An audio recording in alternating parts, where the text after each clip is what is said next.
Welcome to Daily Game, and on today's show, we're going to talk about finally getting a sort of a sequel to NBA Street, Helldivers 2 biggest update, and Ubisoft choosing to throw gas on a very small fire. But let's start off with an update on yesterday's story. Xbox confirmed that Modern Warfare 3 will be the first Call of Duty game to hit Game Pass on July 24th. Now, one thing I found interesting was this sentence from the accompanying Xbox Wire post. It says, "Get ready to lock in and load out as Call of Duty Modern Warfare 3 makes its way to Game Pass for console, PC Game Pass, and Game Pass Ultimate starting July 24th. Now, of course, we know that they're adding this new tier called Game Pass Standard that they've confirmed no longer has day one games. But I think a lot of us are thinking that that means day one, meaning a brand new video game comes out that day.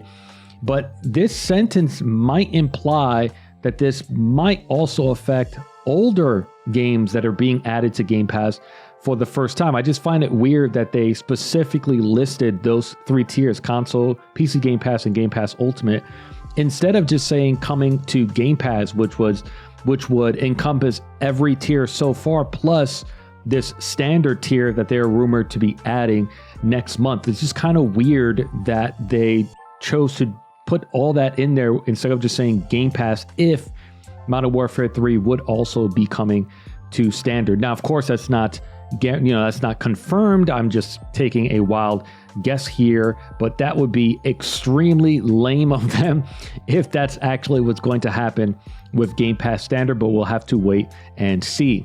Indie publisher Humble Games has decided to restructure its operations, which unfortunately has led to significant layoffs. Senior QA Emily Kiefer tweeted, "Well, friends, me and the entirety of Humble Games was laid off this morning. The company claims the restructuring will have no impact on operations at Humble Bundle. IGN acquired the company back in 2017.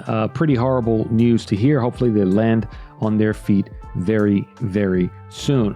A team made up of former EA developers called Play by Play Studios announced what looks to be a spiritual successor to the NBA Street franchise called The Run Got Next. This is really interesting to see because for the longest time, in the midst of the domination that has been NBA 2K and the fact that NBA Live nuked themselves off the face of the earth, I've been saying that EA could 1000% mount the comeback by creating a brand new NBA Street. It's just so interesting to me that you have, thousands upon thousands upon thousands of fans that have been beating that drum for EA to, make boatloads of cash that they're ready to hand over by bringing back NBA Street. And we get to this point that someone else has to do it. I just kind of honestly don't get it. Like it makes me feel like at some point someone's just going to create a new Def Jam game because apparently no one wants mountains and mountains of cash, which is another great example. Nintendo has disqualified this year's Splatoon World Champions, Team Jackpot. They released a statement via Twitter which claims their win will be considered vacant. The team will not receive trophies associated with the event, and an in-game banner made to commemorate their win would be adjusted via an upcoming software update. They didn't specify the exact reason, but the removal looks to be tied to racist remarks Jackpot team members made that surfaced just a month ago. Now we got a few Fortnite stories, starting with a new blog post. Fortnite shared details for its upcoming Fall Guys collaboration. The crossover allows players to create Fall Guys themed islands and have access to assets from both games alongside outfits that will automatically turn into beans. Fans will be able to start publishing islands August 6th. A rumored Deadpool and Wolverine bundle looks to be on the way to commemorate the film's release. This is still just a rumor, even though there's this very official looking image that someone happened to find. And Lego have announced 4 Fortnite sets: the Battle Bus for $100, Peely Bone also $100, Supply Llama for $40, and Der Burger for $15. Pre-orders are open and the kits release October 1st. The IOC unanimously voted to officially create the Olympic Esports Games. The first edition will take place in 2025 in the Kingdom of Saudi Arabia, which struck a 12-year partnership. No participating games were revealed, but esports insider Rod Breslau claims FPS/shooters will not be included. Likely game list includes LOL, which is League of Legends, Rocket League, Street Fighter, Tekken, iRacing, NBA 2K, FIFA, and everyone's favorite, mobile games. Arrowhead Studios detailed Helldivers 2 biggest update since launch. It's called Escalation of Freedom and includes larger enemy outposts, new bots, returning bugs, fresh mission objectives, and a new combat rating 10 difficulty. The expansion releases August 6th. I'm definitely going to be keeping a close eye on this one because Helldivers play account has taken an absolute nosedive. Now, we don't know how the PlayStation player base is doing, but if we look at the Steam counts, this is probably one of the most dramatic drops we've seen in the industry, especially for something that's had such a strong start. They've lost over 90% of their daily player count. So I'm curious as to how this expansion is going to affect their numbers after August 6th.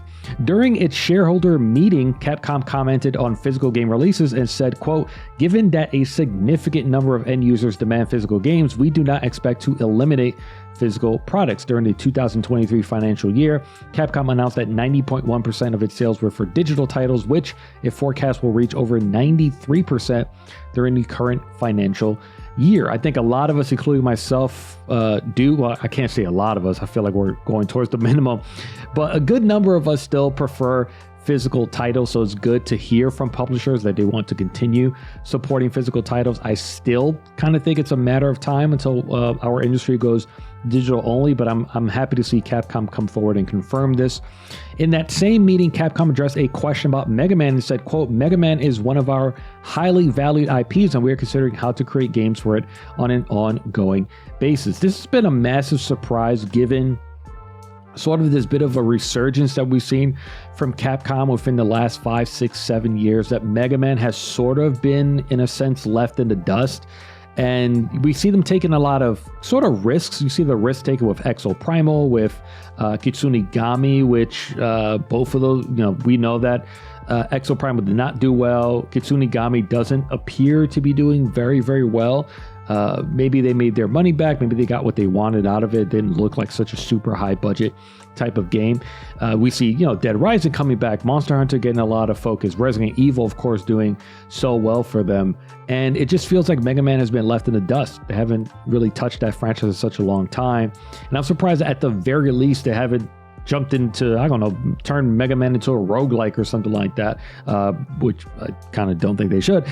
Maybe just keep it classic, but they definitely 100% should bring that IP back. It would do very well. Well, and that's not even talking about all these fighting games that they keep releasing. It's just weird to see Mega Man get forgotten. And finally, Ubisoft published a letter addressing the Japanese community and some of the controversy surrounding the upcoming Assassin's Creed Shadows. In it, they reiterate that Assassin's Creed games are factual representations, acknowledged concerns from the Japanese community regarding some elements in their promotional materials, clarified that outside consultants are not responsible for final content that makes it into the game, and addressed Yasuke's inclusion as a main protagonist. They say, quote, "While Yasuke is depicted as a samurai in Assassin's Creed Shadows, we acknowledge that this is a matter of debate and discussion.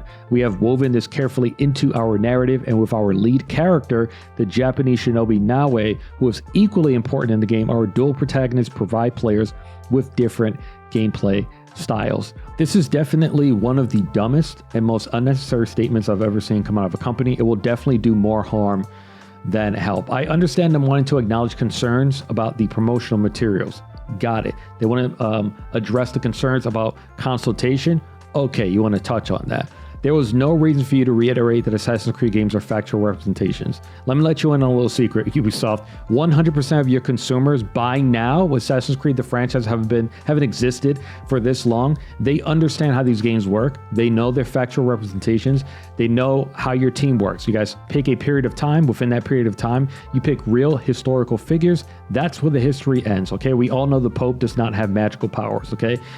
When you say things like that, in an essence, you're trying to address people that are trying to argue that these games are supposed to be historical representations. Those people that are making that argument, they are arguing in bad faith. They're not having, good faith conversations, right? They just want to argue. That is their aim. Now, obviously, there's been this whole issue with Yasuke. There's been a lot of historical texts, Japanese historians from all across the world that have claimed that Yasuke is a samurai. Now, for you guys to say that you acknowledge that this is a matter of debate and discussion, you have basically given fuel to this side of this culture war that's happening right now. These gremlins that hide behind anime avatar profile pictures, right? Because this is all they want to do. They just want to stir the pot. They want to make people angry for the sake of being angry. They want to be openly racist, which is why we keep hearing the term DEI. DEI is a replacement for, we know what word is a replacement for. We know what's the word that they want to use. They just exist to blow whistles. And let me tell you something, those people are not going to spend a dime. They would not have spent a dime. You could have put a white assassin in there. You could have put the most prolific Japanese assassin, put Hanzo as the number one guy. It wouldn't have mattered. They're not buying your video games. They're not going to support you. These companies, including a lot of social media personalities, you guys need to stop focusing on losers and haters. You need to focus all your time and energy on the people who love your games, the people who have pre-ordered your games, the people who are going to be there day one. Stop spending so much time and energy on people that are not going to spend a dime, and all they want to do is watch the world burn. That's it for today. Like it if you liked it, subscribe if you loved it, and check out the Camp Koji podcast every Monday. Peace.